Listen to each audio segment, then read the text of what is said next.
Welcome back to another cinematography breakdown. Today we're going to be looking at the feature film I Think I'm Sick, written and directed by Gevirtz and shot by me. The scene that we're going to be breaking down is a high noon exterior. And the reason why I chose this scene is because it's quite difficult to actually make look good, and I think we did a pretty good job at it, so I want to share some of the insights and techniques that we utilized to get this look, and hopefully some of the information shared you guys can take away and use on your projects. And I also want to say that finally, after 2 years now, I figured out how to draw in DaVinci Resolve. Come on, people. Patrick O'Sullivan, Wandering DP, I finally figured out how to do it. Because before I would only use Photoshop, now I could do it in DaVinci Resolve and also show you guys some camera movement as well, which I'm really excited about. So let's dive into today's breakdown. So scrubbing through this scene, we are at a track meet and we have a lined up row of porta potties. This is at high noon, and the thing that I want to start this conversation was in the script, in conversations with Damie, this is supposed to be early morning, and obviously it is not. But we can't always have what we want, especially in a low budget feature. So the first thing, we have this wide here, and there is literally nothing except the sun is kind of back here, right of camera, coming down here. And it is partly cloudy, so every so often we'll get hit with an overcast, and then every so often it'll get hit with sun. So at this point, in this particular scene, I think we are kind of in the cloudy area. Alright, so the main character goes into the porta potty and we cut to me standing inside a porta potty with an FX3 on an ultra wide lens, and just filming him go to the bathroom with some poop stains behind. Not my most glorious moment as a DP, but hey, you gotta do it sometimes. So now we're gonna start diving into him coming out, and the first thing I want to mention right here, boom, camera movement. We start right here, and this is, in theory, a pretty easy move, but there's also elements to it that could be quite complicated because the timing has to be done right, and it is more of like a whip pan rather than like a slow pan to a locked position. So let's just play it so you get the full idea of what it feels like. So as you can see, it's not super fast, but it's not super slow either, but I have to land at a particular point. So that comes with practice, being confident in your abilities as a camera operator.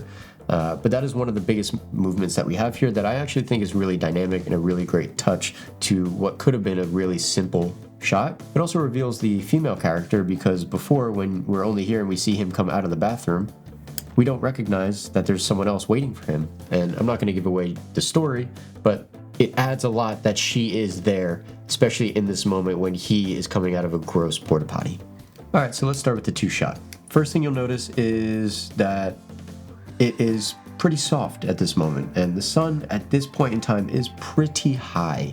I'd say it's in this world, somewhere around here. What we did was have a 12 by 12 overhead diffusion of quarter grid diffusion, and truthfully, when I'm in a scenario like this, my main diffusion that I prefer to use is highlight. And what highlight does is keep some of the hard light from the sun or whatever your source is, but it takes the bite and takes the sting out of that look. The thing that was most challenging was trying to position the stands and the overhead in a way that we didn't see the stands. It also gave room to the talent. As you can see in the behind the scenes, it took a little bit of us trying to figure out how to maneuver it and find the right position, but we ended up doing it and we found the right spot. The next thing that you'll see in the behind the scenes is that we set up I believe it was an 8x8 ultra bounce. It was the far side still. I don't like putting the bounce nearsighted, so because it kind of creates this like sun sandwich look where you're getting a lot of level coming in on the shadow side, you're also getting a lot of level coming in from the highlight side, and truthfully I just don't like that look at all. So bounce is probably somewhere in this world over here, and that is just returning the sun. So the sun obviously is coming in this direction, but it's also coming in this direction here, which then bounces here. So that is just wrapping the key light, which is the sun, in the same direction in which that key light is. I didn't really do anything for the background talent at all. I just kind of let them fall naturally to whatever the case may be. The one thing that you'll notice though a little bit is that the sun, because it is, shining and hitting this blue, you are also getting a bit of a return on her face, which is blue, and you're also getting a bit of a blue return on his neck. So hopefully you're finding value in the breakdown so far. But before we continue, I want to share an opportunity that could be really beneficial to a lot of you filmmakers. NANLITE and NANLUX is giving creators the opportunity to win $20,000 through their second Project Spark. You creators have an unbelievable opportunity to turn your short film pitch into a reality. Each of the 4 finalist teams in the global selection will receive a production budget of $15,000 US and an additional equipment rental support of $5,000 US, courtesy of NANLITE and NANLUX. The deadline for submissions is April 18th, 2024. This is a great opportunity for you filmmakers that are looking to really elevate your next short film.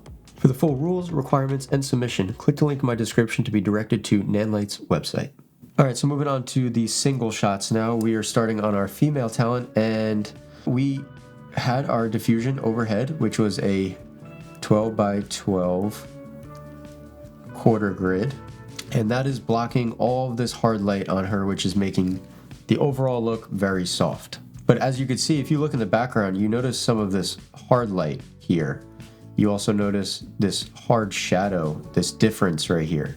That's how you can kind of tell that the sun was out, and how we were able to bring some additional wrap in from the sun was camera left. We brought in the ultra bounce. You'll see it in the behind the scenes, and that was the return on her face. Even though it's pretty subtle, it's nothing major. Without it, it was significantly more, her face was significantly more in the shadow than what I would wanted. So the ultra bounce is great because the sun, at this point in time, is booming and hitting the ultra bounce, and then it's getting hit here to create some more level in her face. We also added a bit of a negative fill, camera right, and what that is doing is just creating a little bit more contrast on this side of her face, which is the shadow side.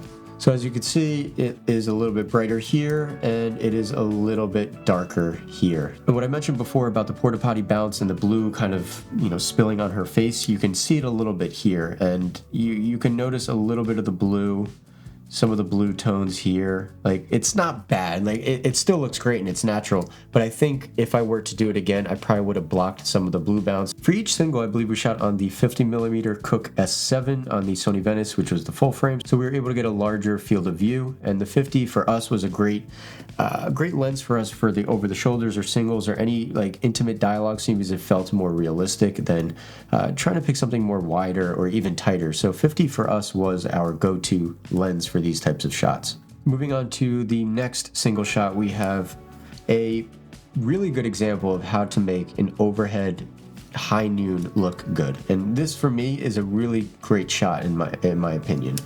I think if we want to start off, let's just get our yellow pen back. We got these really cool background, like the porta potty. I think the way that we composed him is like the arc of the porta potty is like the end point is right where his head is, so your eye is directed to him. And I think, also granted that he is, center frame here, I think just the fact that the porta potty is coming downwards here is going towards his head, which leads your eye in that direction. First thing I want to mention is just, starting to get some of this blue from the return of the porta potty from the sun. Nothing I can do about it. I think it looks fine, to be honest with you. It feels natural, it feels realistic and authentic. What we did, same thing. We had our overhead diffusion and the sun, camera right. Again, we are still on this side of the line. Like, we are still here because we are shooting into the shadow, and the eye line being directed camera right makes it so that we are on that line. If his eye line was here, this wouldn't make sense. It would change the 180 degree, it would make our look more nearsighted. It just doesn't, that's not how you shoot dialogue. Because if you go back to the other shot, she is looking camera left, and it's the exact opposite of what we are doing for his. Make sure you're staying on the same line when you're shooting dialogue. Again, overhead diffusion, blocking the sun. The sun is, in this world, but obviously it's being diffused by the quarter grid, which you can see in the behind the scenes. Here we have a huge bounce again, and this is opposite of camera. The bounce is on the same side as the sun or the key light, giving a return here, which is creating this nice little highlight. Here we had a big old, I think 6x neg, which isn't that big, but it's bigger than a 4x. I think we had a 4x floppy now that I'm thinking about it. That is what's creating this contrast here, this really nice shape on his face. You also do get a little eye light here from the bounce, which is really important, especially when you don't have a huge light source and the sun is really high. You're not going to be able to catch that eye light. So having that bounce in the same direction of where his eye line is going towards her allows that bounce to catch into his eye. So let's just recap what we learned today and how you might be able to utilize this in your outdoor exterior high noon shoots. Granted, if you don't have the equipment like a 12x, 8x, 6x, and you're more limited to the 4x option, or a smaller crew with you don't have the capabilities of doing things this large, my recommendation is to adjust your shots. Obviously we have our 2-shot here, which is fairly wide, and granted, it would have been better to have maybe a 20x overhead, but because we only had a 12, this was the widest that we felt comfortable going.